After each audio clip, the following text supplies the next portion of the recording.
réflexion sur le Sénégal. Merci Toumani pour l'initiative. Merci le professeur Diouf pour votre contribution. Mais je dois d'emblée vous dire, très franchement, j'ai dans les yeux que je ne suis pas d'accord avec vous. Du tout. Le Sénégal est malade, il dit. D'ailleurs, on a le cancer. Bah, en même temps, M. Diouf, il faut venir soigner le Sénégal. Ça n'a pas marché avec d'autres.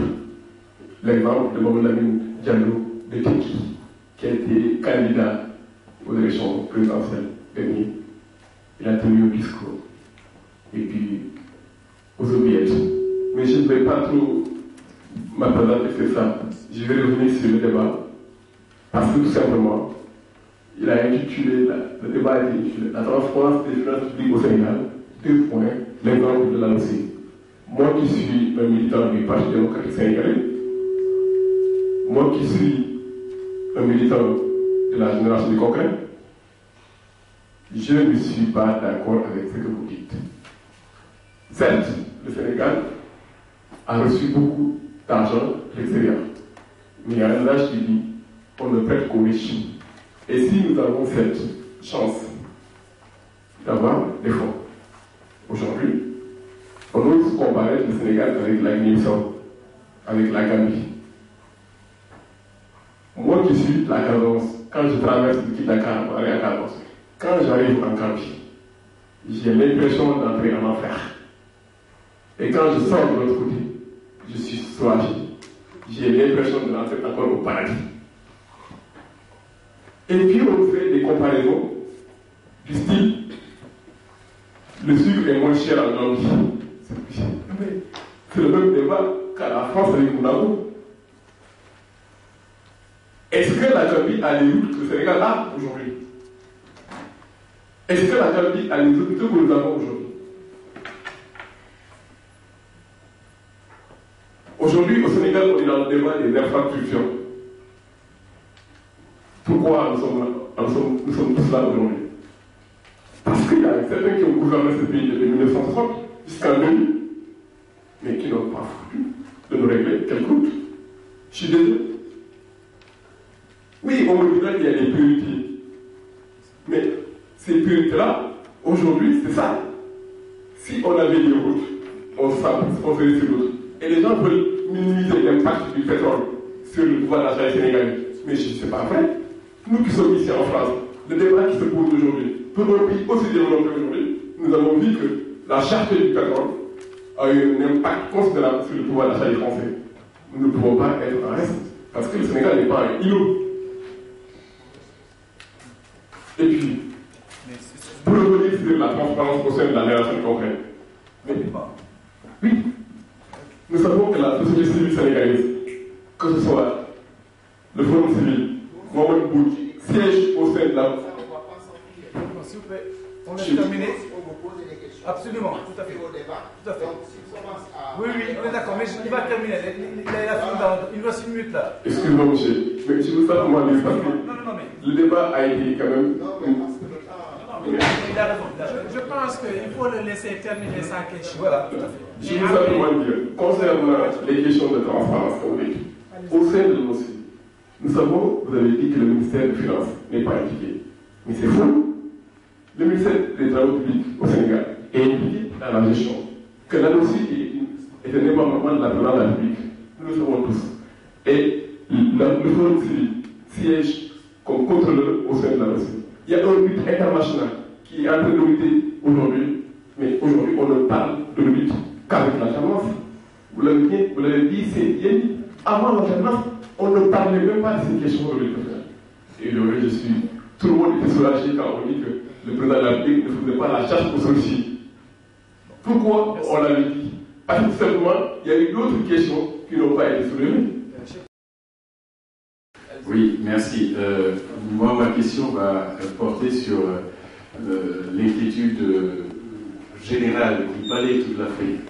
C'est qu'en ce moment, les Africains, actuellement, les Africains se demandent si est-ce que l'Afrique connaîtra un jour quelqu'un qui sortira l'Afrique de la situation où elle est. Sachant que ce qui arrive répète les mêmes erreurs que ce qui était là auparavant, la grande question est de savoir, est-ce que là, on n'a pas à faire, sachant que, aussi bien du côté des dirigeants que des citoyens simples eux-mêmes, on a l'impression qu'il y a une sorte de crise de la personnalité africaine qui se pose. Et ce ne sont pas les médicaments qui manquent, ni les pédagogues, mais le pédagogue qui va nous indiquer le médicament qu'il faudra pour que, effectivement, on surmonte cette crise de la personnalité. C'est ça qui manque. Et est-ce que cet homme-là viendra un jour? On ne sait pas. Et c'est à ce moment, moi je voudrais savoir, est-ce que vous ne pensez pas, professeur Diouf, que la question fondamentale qui se pose à l'Afrique aujourd'hui n'est pas cette crise de la personnalité, qu'on soit du côté dirigeant ou du côté citoyen? Merci. Bonsoir, je voudrais remercier les conférenciers. Je ne suis pas du tout sénégalaise, je suis plutôt membre d'une structure de la société civile ivoirienne. La question de la transparence est une question que nous avons tous les pays africains. Alors, ma question relative au microfinancement. Le microcrédit a été présenté comme une alternative au prêt classique par des solutions, des conditions souples. Or, il s'avère qu'au niveau microéconomique, si les femmes en général, qui sont les couches les plus défavorisées, sont bénéficiaires d'une large mesure de ces expositions, ce n'est pas le cas au niveau macroéconomique. Parce qu'il y a combien de femmes qui sont PDG d'une multinationale, combien de femmes qui sont actionnaires majoritaires des grandes entreprises. Alors, quelle autre alternative pourrait-on avoir comme solution pour que les femmes puissent avoir un pouvoir plus efficient au niveau du développement économique en Afrique? Et la deuxième question, j'étais très contente en tant que femme d'entendre M. Toumani parler de la parité. Alors, je veux savoir dans quelle mesure les hommes sont prêts à consentir des efforts, dans quelle mesure nos hommes seront prêts à laisser leur maman, enfin pas leur maman, je veux dire, leur épouse, leur fille, être dans des associations et s'engager politiquement. Par exemple, rentrer très tard, à 22h, et puis vous qui êtes plus tard, un futur détenteur du pouvoir public, quelles mesures préconisez-vous dans le programme pour les femmes dans les postes décisifs? Je ne parle pas simplement que des postes traditionnels du ministère de la Femme, de la famille. Voilà, merci. Je suis le professeur Diouf. Je vous remercie pour votre disponibilité. Je m'appelle Alassane Moundiaï. Je pense qu'ici on est en famille, on est tous sénégalais. On aurait pu commencer chacun et qui prend la parole et se présente. C'est toujours important. J'ai juste 2 ou 3 petites questions à vous poser.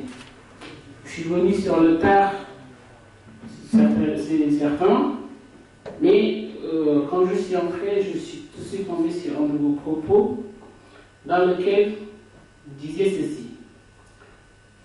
Les politiciens sénégalais ont montré la preuve de leur incapacité à diriger le pays, à relever les défis du pays. Or, le constat, il est le suivant. Au Sénégal, la réalité, elle est que d'un côté, il y a les politiciens qui font leur jeu, et de l'autre, il y a ce que moi je dirais, les analystes, donc les intellectuels qui observent, qui analysent, qui font une réflexion scientifique sur l'exercice du pouvoir. Alors, vous qui êtes un universitaire chevronné, je vous ai connu à New York, quelle est selon vous la part de responsabilité de l'intellectuel sénégalais dans le relèvement des défis futurs du Sénégal? Et une question personnelle qui s'adresse à votre personne. Vous qui êtes un cadre sénégalais aux États-Unis, comme il y en a beaucoup, n'avez-vous pas l'impression d'être, entre guillemets, une valeur, un cerveau sénégalais qui est enfoui? Si oui, quand?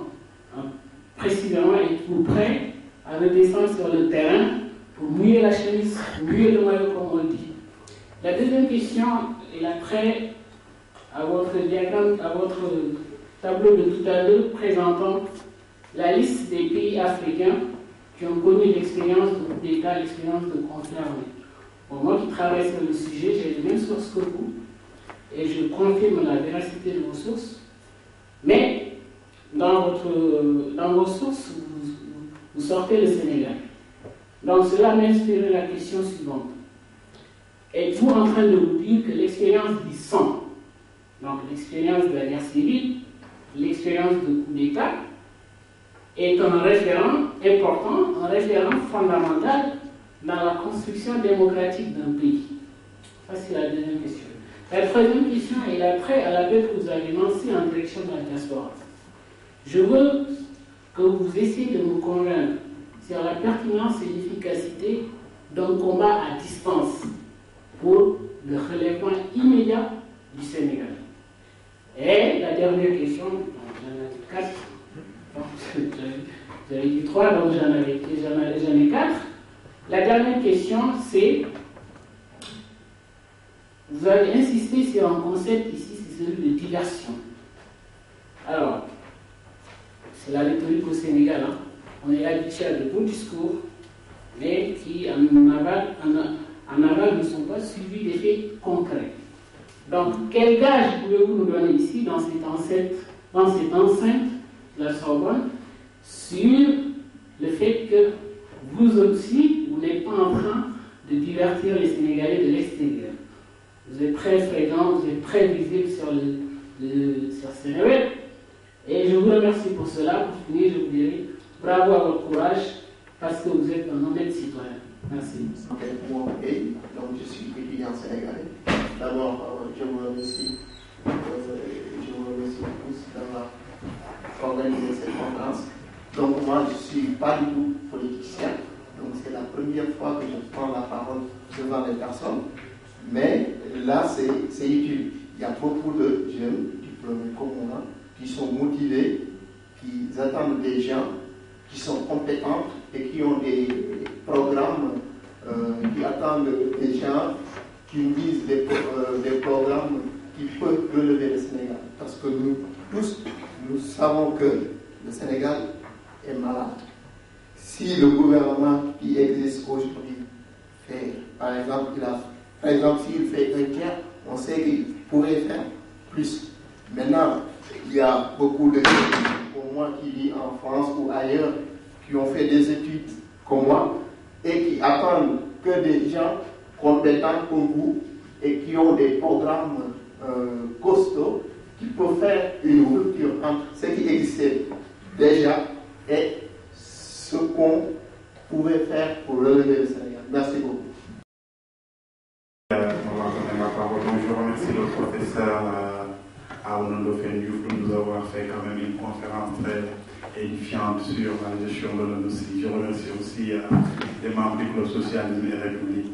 Je remercie aussi Toumani Mendy sur ses brillants ouvrages que j'aurai l'honneur certainement acheter pour y approfondir mes connaissances sur le sujet.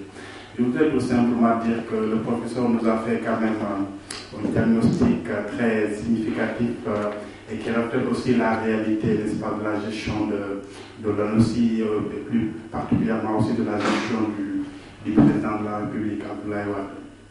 Je pense que, comme vient de le dire, n'est-ce pas, cet étudiant, il y a des gens qui attendent que des compétences se manifestent pour qu'ils soient alliés à leur cause. Mais d'un autre côté, je vois que je suis très déçu quand je vois, n'est-ce pas, qu'il y ait des jeunes qui se disent intellectuels et qui aujourd'hui se réclament de la génération du concret, qui n'est même pas un parti politique. Et je suis très déçu, d'autant plus que je ne vois pas comment un homme normal pourrait accepter quand même qu'on fils succède à son père dans une république. Si seulement ce fils avait eu les compétences, si seulement il en avait eu, si vous voulez, la carrure, les épaules, si seulement il était connu. Mais on sait, c'est une question qui me passionne. Parfois même, je ne sais pas par où commencer. Il n'y a pas très longtemps, c'est ce même fils qui disait à son père, qu'est-ce que tu fais dans ce pays, n'est-ce pas? Je n'ose même pas utiliser le mot par politesse. On ne l'a jamais vu, on ne l'a jamais entendu.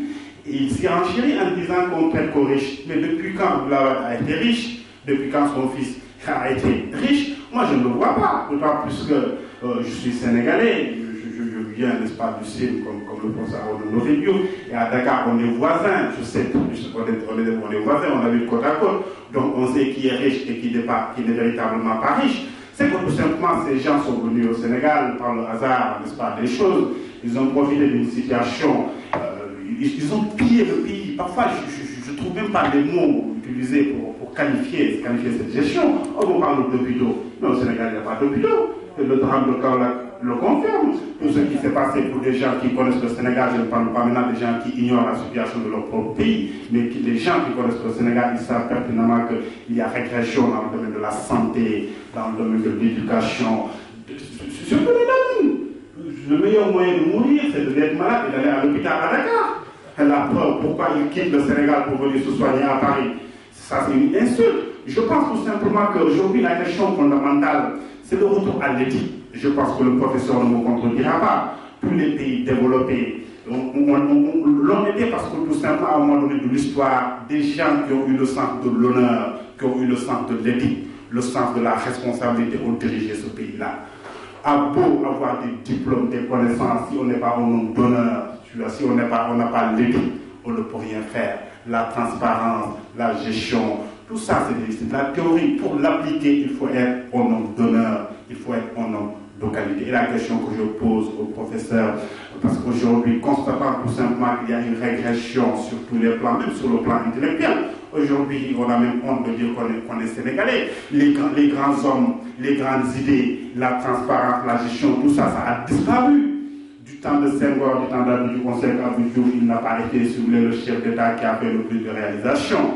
Mais tout le monde en conviendrait avec moi. De son temps, on était fiers d'être sénégalais. Sur le plan international, on parlait du Sénégal en bien. Aujourd'hui, quand on parle du Sénégal, c'est tout simplement en mal parce que le Sénégal est au bord du chaos. Tout le monde va même jusqu'à penser qu'il y aura éventuellement la prise du pouvoir par les militaires, il y aura une guerre civile parce que plus rien ne marche dans ce pays. Et la question que je pose au professeur est de savoir si éventuellement il ne faudrait pas revenir à cette éthique, à cette responsabilité, autrement dit tout simplement à l'homme d'honneur. Je vous remercie.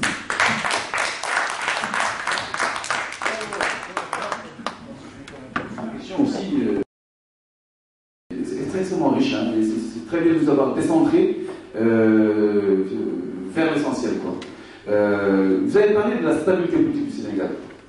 Ça, c'est vrai que c'est un élément historique qui est particulier au pays. Ne pensez-vous pas aussi, du fait de la structure du pouvoir au Sénégal, du fait que l'État est une nation importée, ne pensez-vous pas que tous ces flux financiers dont vous avez fait part, à travers le relais du clientélisme, ont permis la stabilité du pays? C'est une question que je veux partager, c'est une question que je veux vous poser, d'une part. D'autre part, dans le document qu'on a eu à présenter, il y a aussi un élément de ce qu'on appelle de la mise en place de une nouvelle approche de gestion des finances publiques. Je pense que c'est bon, comme ça a été dit par Sékou Diabaté, effectivement, de pouvoir aborder ces éléments en termes de nouvelles pistes. L'autre aussi, c'est quel est l'intérêt de ces pays financiers à envoyer autant d'argent dans un pays comme le Sénégal? Est-ce un intérêt géostratégique? Est-ce un intérêt humanitaire? Bon, c'est ce qui m'étonne évidemment. Donc c'est tout un ensemble d'éléments. La dernière chose, c'est la comparaison faite entre le PS et le PDS. Nous sommes dans un espace républicain où chacun a sa démarche partisane, mais c'est plus quand même, c'est le Sénégal, la République. Il est vrai qu'il faut faire cette comparaison dans le temps, mais je pense qu'il y a quand même une nuance entre le PS et le PDS, au-delà des politiques de compétences et autres. Je pense qu'on a changé d'unité de compte. Je pense là on raisonne en termes de centaines de milliards. Je pense que c'est un élément important qui devrait permettre de nuancer cette comparaison qui est justifiée. Et d'autre part aussi, quand même, il ne faut pas oublier que le peuple a sanctionné les socialistes en 2000, de façon la plus démocratique possible. Et donc j'enchaîne. Quelles sont, vous, les conséquences judiciaires ou juridiques de cette dilapidation des fonds? Excusez-moi, vous écoutez. Monsieur Bati, c'est mon point de vue. Oui, excusez-moi, mais je pense que... Voilà, je suis allé trop loin parce que vous avez un mot. Vous êtes très bref.